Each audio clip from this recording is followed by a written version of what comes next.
예,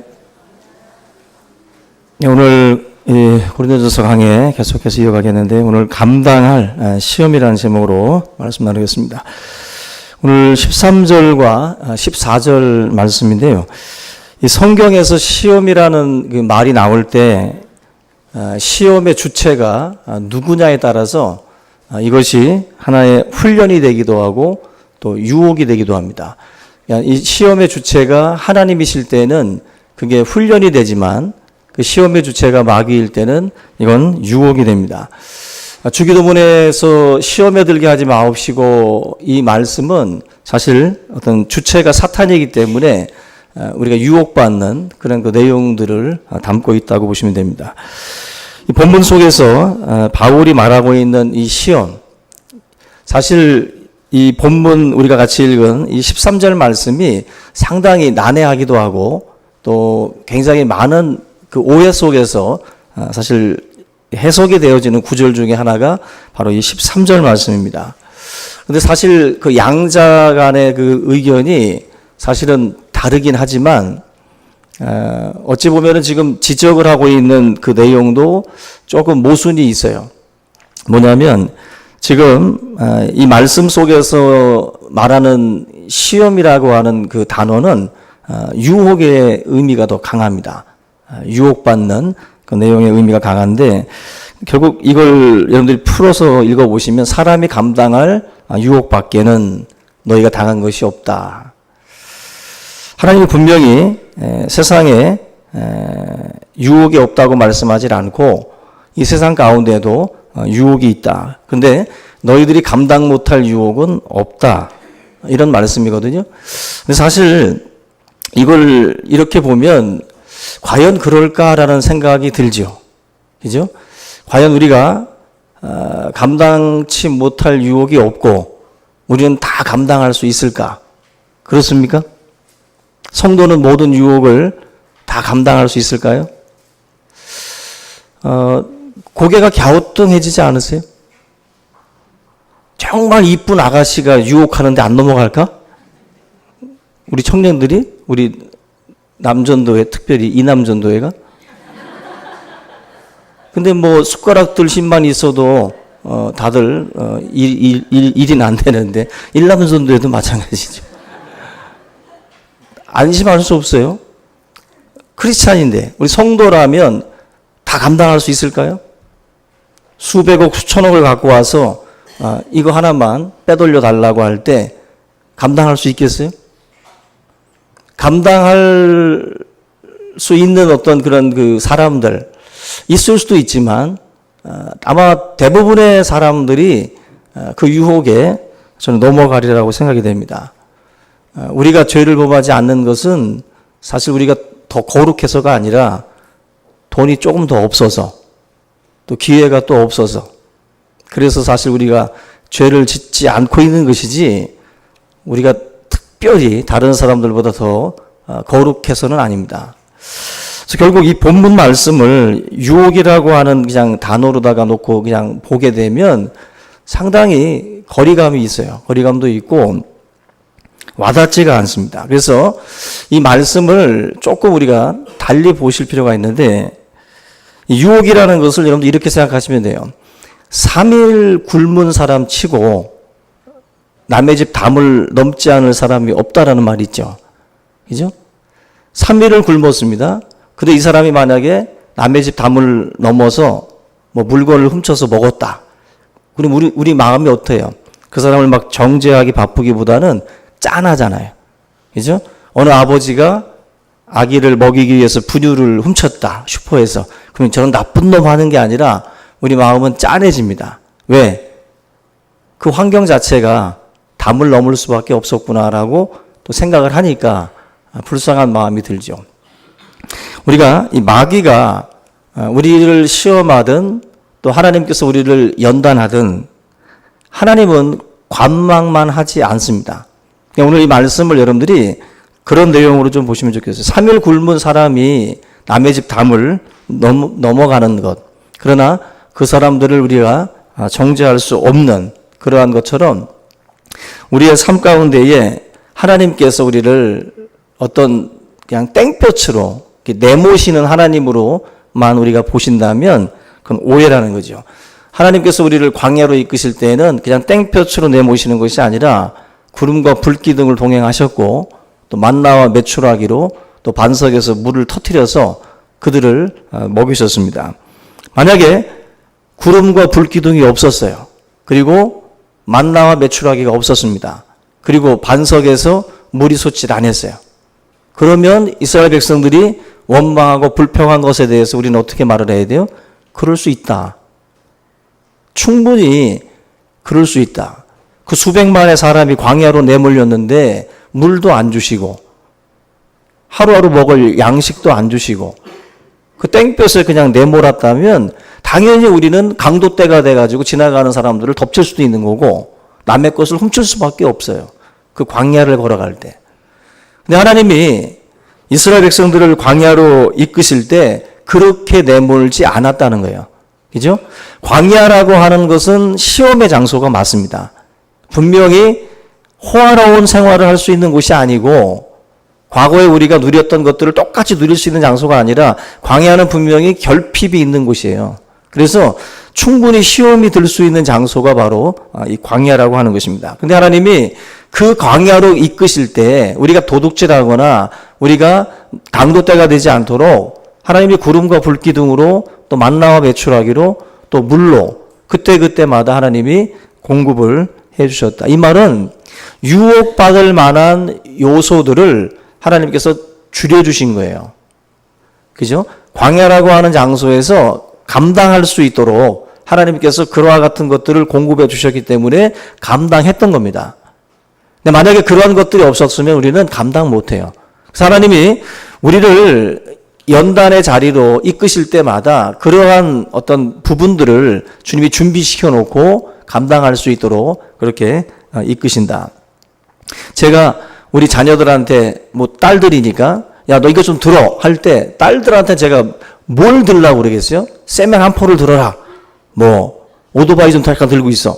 이러지 않잖아요. 맡기더라도 들만한 거. 막내 우리 세아한테는 5살짜리한테 제가 텔레비전 들고 있으라고 그러겠습니까? 아빠는 아이들이 얼만큼을 들지 알아요. 그래서 짐을 맡길 때에도 적당한 것을 줘서 들게 하지 무리하게 갑자기 큰 무게를 들게 하지 않습니다. 지금 여기 13절에 사람이 감당할 시험 밖에는 너희가 당한 것이 없다. 그죠? 너희가 감당하지 못할 시험 당함을 허락하지 않는다. 이 말은 하나님은 우리의 약함, 우리가 얼만큼을 짊어지고 갈 수 있는지를 하나님은 아신다는 거예요. 아시기 때문에 감당할 수 없는 그 시험은 애초에 하나님이 허락하지 않습니다. 허락하지 않고 감당할 수 있는 무게로 그렇게 하나님이 함께 하신다. 그 케냐에서 15년 동안 사자를 관찰했던 조이 아담스라는 분이 사자 양육법이라는 그 책을 썼는데 이 사자를 양육할 때 그 사자 어미들은 새끼 사자들을 절대로 원칙이 있는데 도와주지 않는다는 거죠. 도와주지 않는다. 근데 사냥을 시킬 때 그 새끼 사자가 너무 수준 이하의 것을 사냥하려고 그러면 미리 달려가가지고 그걸 딱 제거해 버린답니다. 그리고서 다른 거 잡아라. 다른 거. 한마디로 네 힘에 맞는 사냥을 하라는 거죠. 네 힘에 맞는. 그래서 만약에 하이에나라든지 맹수를 만나게 되면 만약에 그 맹수를 이 새끼 사자가 감당할 수 있을 정도가 되면 약간 떨어져서 이렇게 지켜본답니다. 그리고 만약에 이 새끼 사자가 충분히 감당할 수 있는데 겁을 먹고 뒤로 물러나면 가가지고 탁 때린대요. 때리고서 글로 가라고 한답니다. 새끼 사자를 양육하는 방법이 너는 이거 충분히 감당할 수 있어. 너가 얼마든지 이 정도의 맹수들은 너가 이길 수가 있다. 이 정도는 너가 잡아야 너 배만 불리는 것이 아니라 너가 나중에 가족들을 부양을 하려면 이 정도의 무게는 너가 감당해야 돼. 그래서 사자들이 양육할 때도 그런 방식으로 한다 그래요. 결국 우리가 자녀들이 짊어질 무게를 알듯이 어미 사자들도 새끼 사자가 어느 정도의 싸움을 감당할 수 있을지를 잘 알고 있다라는 거예요. 이 13절의 말씀은 바로 그런 의미가 있어요. 그런 의미가. 하나님께서 우리를 너무나 잘 알고 있다. 너무나 잘 알고 있기 때문에 충분히 감당할 수 있는 그러한 어떤 모양으로 공급을 통해서 그 광야를 걷게 하셨다. 그런데 우리가 지금까지 10장을 보면서 느낀 게 뭐예요? 이스라엘 백성들이 그 광야를 지나올 때 우상을 숭배하고 음행을 범하고 하나님을 원망하고 하나님을 시험하는 일들을 계속해서 행했습니다. 충분히 감당할 수 있는데, 충분히 이겨낼 수 있는 그 광야였는데 그 광야를 지나면서 그런 몹쓸 짓들을 했다라는 거예요. 하나님은 충분히 감당하도록 하시는 분이신 줄로 믿습니다. 오늘 본문 말씀에도 분명히 뭐라고 말씀하자면은 하나님은 밉부사 그래요. 하나님은 밉부사. 밉부다라는 말이 사실 우리가 잘 안 쓰는 말인데 이 말은 신실하다, 믿을만하다라는 뜻이에요. 신실하다, 믿을만하다, 신용이 있다라는 뜻인데 결국 하나님은 우리가 내 삶을 온전히 맡길 수 있는, 의지할 수 있는 아주 신실한 분이다라고 지금 사도 바울이 말씀을 하고 있습니다. 그 디모데후서 2장 13절에 보면은 우리는 미쁨이 없을지라도 주는 항상 미쁘시니, 우리는 미쁨이 없대요. 다시 말하면 우리는 믿음직스럽지 않다는 거예요. 우리는 뭐 조변석 계시도 하루도 12번도 더 바뀔 수 있는 그러한 가능성이 많습니다. 베드로가 주와 함께 죽을지언정 나는 절대로 주님을 버리지 않겠다라고 말을 했는데 얼마 지나지 않아서 금방 예수님을 다굴기 전에 3번씩이나 부인을 해버려요. 그게 바로 우리예요. 믿부지 않은, 믿을 수 없는, 신실하지 않는 모습이 바로 우리 인간의 모습인데 그 베드로가 잘 보여줍니다. 그 지킬 박사와 하이드 그 책처럼 우리 속에 언제 어떤 모습으로 환경 따라 바뀌고 상황 따라 때 따라 우리의 모습이 바뀔지 아무도 몰라요. 결국 우리의 모습은 믿을 수가 없어요. 그래서 우리 흔한 말로 교회 성도들끼리 우리는 서로 믿음의 대상이 아니라 사랑의 대상이다. 서로 여러분 너무 믿지 마세요. 믿다가 실망합니다. 그저 사랑하시기 바랍니다. 사랑하셔야 돼요. 그만큼 우리 인간은 장담할 수 없는 모습들을 많이 가지고 있다. 그래서 늘 나 자신도 믿지 말고 내 결심도 믿어서는 안 돼요. 우리가 믿어야 될 대상은 오직 하나님을 믿고 의지하며 가는 겁니다. 하나님께서 저와 여러분들을 이 시험에서 이길 수 있도록 하시는 그러한 믿음직스러운 분이에요. 그러니까 우리가 어떤 일들을 겪을 때마다 마음 가운데 그런 마음을 가지셔야 돼요. 항복의 깃발을 미리 꽂지 말고 하나님이 이 순간도 이기게 하실 거다. 하나님이 우리의 삶을, 우리 가정을 그냥 버리지 않으실 것이다. 그 말을 부모가 자녀들에게 담대하게 하셔야 돼요. 왜? 하나님은 미쁘신 분이에요. 하나님은 나를 선택하고 지명하고 불러주신 사랑의 하나님이십니다. 그래서 그 하나님을 내가 믿기 때문에 우리의 삶이 이렇게 내몰려도 결코 그 광야로 그 땡볕 아래 그냥 내버려 두시는 분이 아니다. 반드시 구름과 불기둥으로 백성들을 인도했듯이 우리의 삶에도 그렇게 역사하실 것이다. 그 믿음을 가지고 선포하셔야 되는 거예요. 가정에서. 부모가 같이 한숨 짓고 있어서는 안 되고 그 가정 속에서 일어나고 있는 그 일들이 있을 때마다 바울이 말하고 있는 것처럼 하나님은 미쁘신 분입니다. 하나님은 미쁘신 분입니다. 이 고백을 여러분들이 항상 할 수 있기를 주님의 이름으로 부탁을 드립니다. 여러분들 우리가 그 세상의 유혹을 이기는 방법은 다른 게 아니에요. 하나님에 대해서 하나님의 신실하심을 믿지 아니하면 우리는 자꾸 넘어갑니다. 선을 넘어가게 되고 또 사람들의 말에 또 미혹을 당할 수밖에 없어요. 하나님은 반드시 나에게 찾아오신다. 내 삶 가운데 역사하신다라는 믿음이 없기 때문에 자꾸 다른 쪽에 손을 벌리고 다른 방법들을 또 불의한 방법들을 우리가 자꾸 만지는 거죠. 정직하면 안 됩니까? 하나님에 대해서 하나님을 미쁘신 분으로 보지 않는 분들은요, 정직한 삶을 살다가 당하는 어려움이나 역경들이 있으면 실망해요. 그리고 세상의 방법들을 취하게 됩니다. 그러나 하나님은 미쁘신 분이다라고 믿으면 지금 정직하고 우리가 공의를 지키며 살아감으로 해서 당하는 어려움이 있다 할지라도 그 길을 포기하지 않아요. 지금 잠깐 힘들고 어려워도 주님의 그 말씀을 따라서 행할 수밖에 없다라는 것입니다. 우리 여러분들이 이 믿음을 빼앗기지 않기를 주님의 이름으로 축원합니다. 우리가 시험에는 장사가 없다라고들 말씀을 해요. 그래서 예수님께서 겟세마네 동산에서 기도하실 때 또 우리 제자들한테 뭐라고 부탁을 했냐면은 깨어 기도하여 시험에 들지 않게 하라 그랬어요. 깨어 기도하라 그랬어요. 시험에 드는 이유 중에 하나가 깨어있지 않음이고 기도하지 않음이에요. 기도라는 것은 내 삶을 하나님께 의뢰하고 하나님을 신뢰하는 겁니다. 주를 바라보는 시간이거든요. 주를 바라보지 않는 사람들에게는 시험이 올 수밖에 없어요. 유혹이 온다는 거예요. 우리가 수많은 하나님의 사람들, 아담도 또 하와도 마귀에게 속았습니다. 깨어있지 아니하면 그 간교함에 모두가 다 속게 되고 모두가 다 마귀의 장난에 놀아나게 돼요. 마귀가 가룟 유다의 마음속에 예수를 팔 생각을 집어넣었죠. 유다도 깨어있지 않음으로 인하여 결국 마귀에게 놀아나는 꼴이 되고요. 우리의 삶에 결국 이 깨어있음이라고 하는 거, 기도라고 하는 거, 이거 굉장히 중요합니다. 그래서 우리가 예수님 그 기도 가운데에도 시험에 들지 말게 하옵시고 다만 악에서 구하옵소서. 이 기도가 있는 이유가 있는 거예요. 우리가 여러분들 주님의 이 가르쳐 주시는 이 기도를 할 때마다 주님도 이 부분을 놓고 우리가 기도하라고 말씀한 거예요.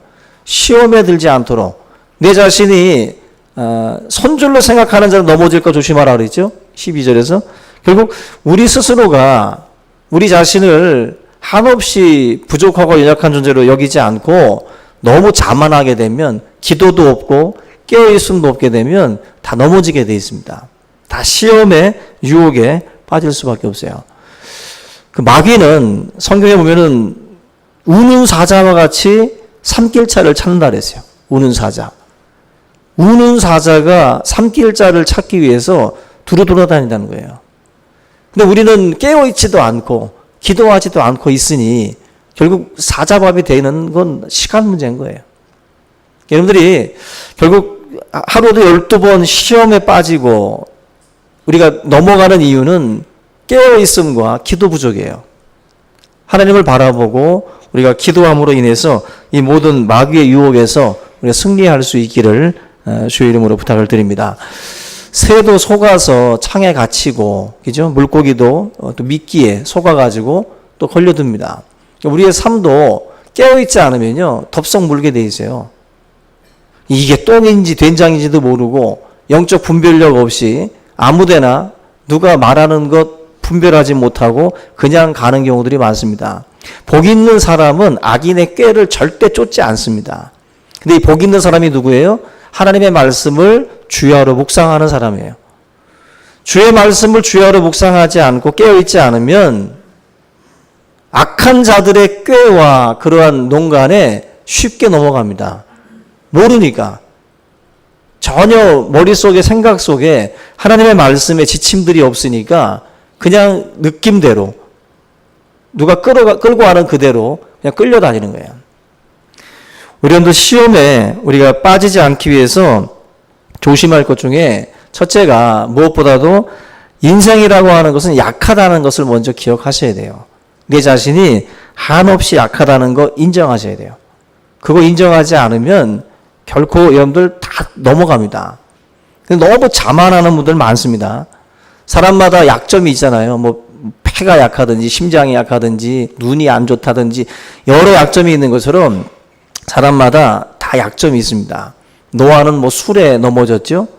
또 솔로몬 여자에 넘어지고 다윗도 넘어지고 유다는 또 돈에 넘어지고 결국 사람들마다 약점을 가지고 있어요. 그래서 그 약점을 누구보다도 사실은 잘 알고 있는 것이 사탄이겠죠. 그래서 우리가 깨어있지 아니하면 사실 어느 순간에 우리가 죄의 종노릇하고 마귀의 종노릇할 수 있다라는 겁니다.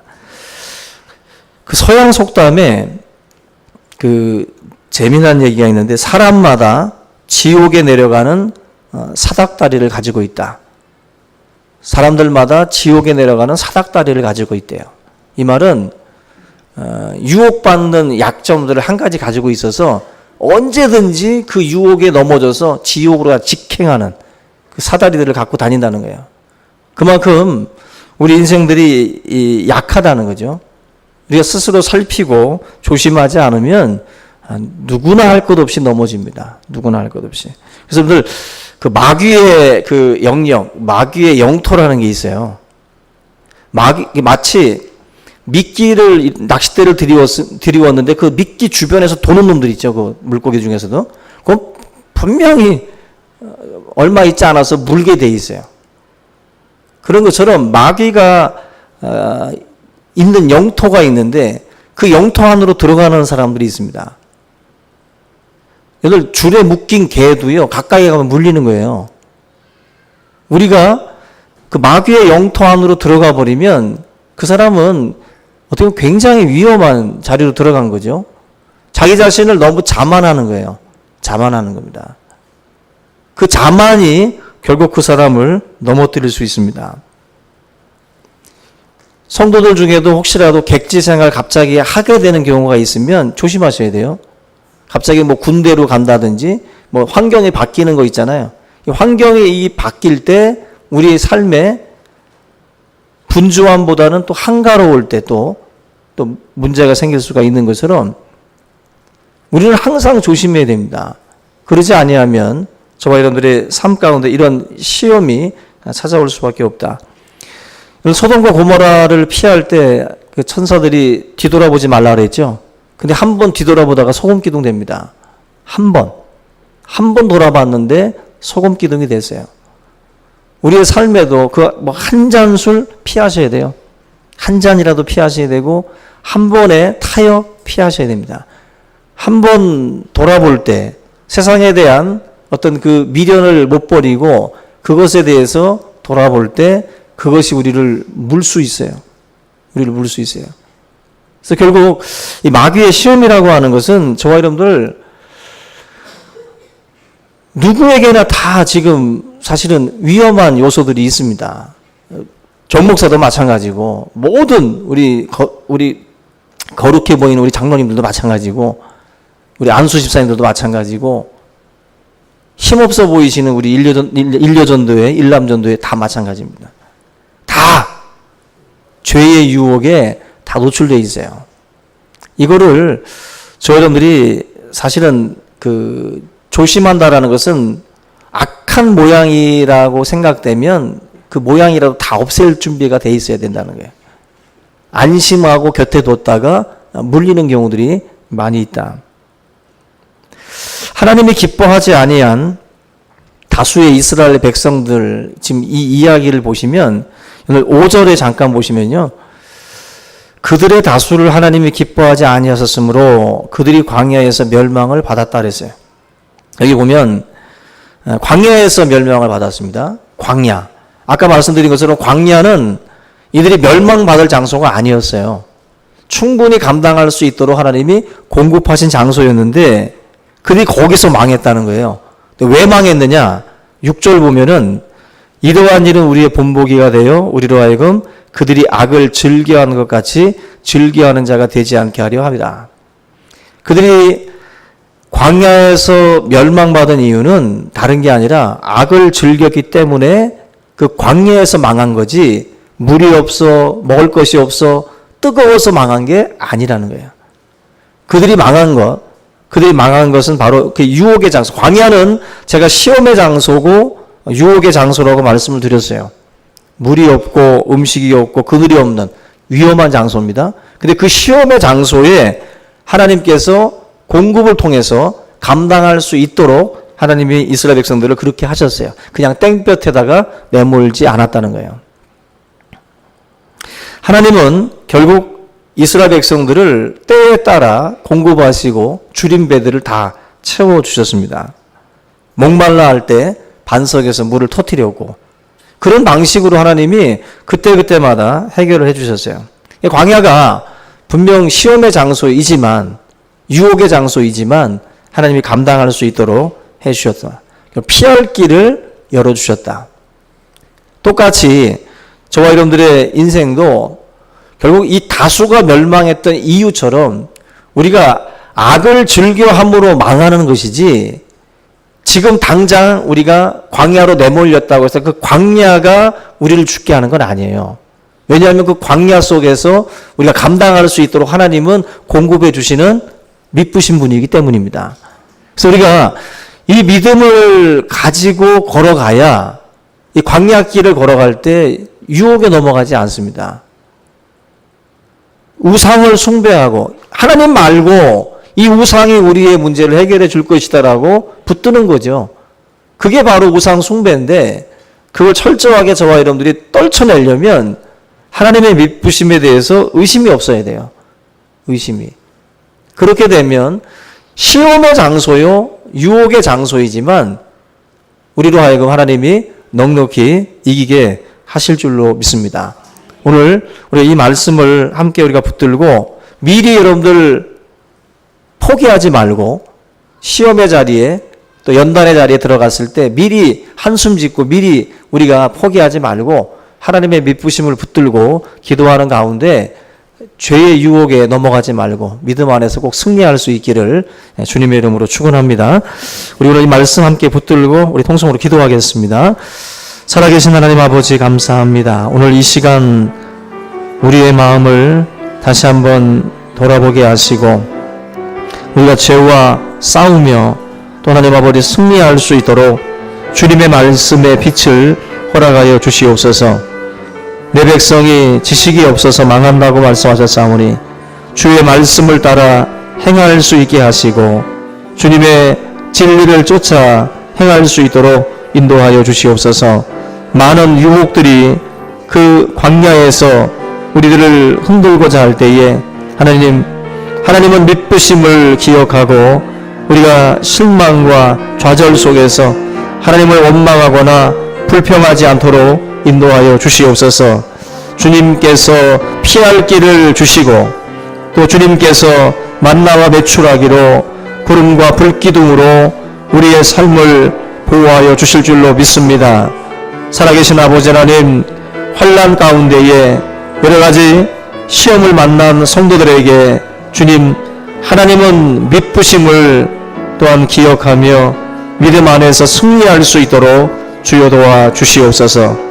오늘 이 시간 우리가 하나님의 말씀 속에서 진리를 찾게 하시고 이 말씀이 우리를 살리고 우리를 풍성케 할 줄로 믿사오니 주여 아버지 하나님, 광야를 걸어가는 또 성도들이 악을 즐겨하지 않게 하여 주시고 항상 우리 자신을 처서 복종시키며 내 자신의 연약함을 깨닫고 항상 깨어 기도하며 이 유혹의 순간들을 이겨낼 수 있도록 도와주시옵소서. 만군의 여호와 우리 아버지 하나님, 주의 성령께서 주의 성도들의 삶 가운데에 더 귀한 것으로 채워 주옵소서. 감사하고 예수님의 이름으로 기도합니다.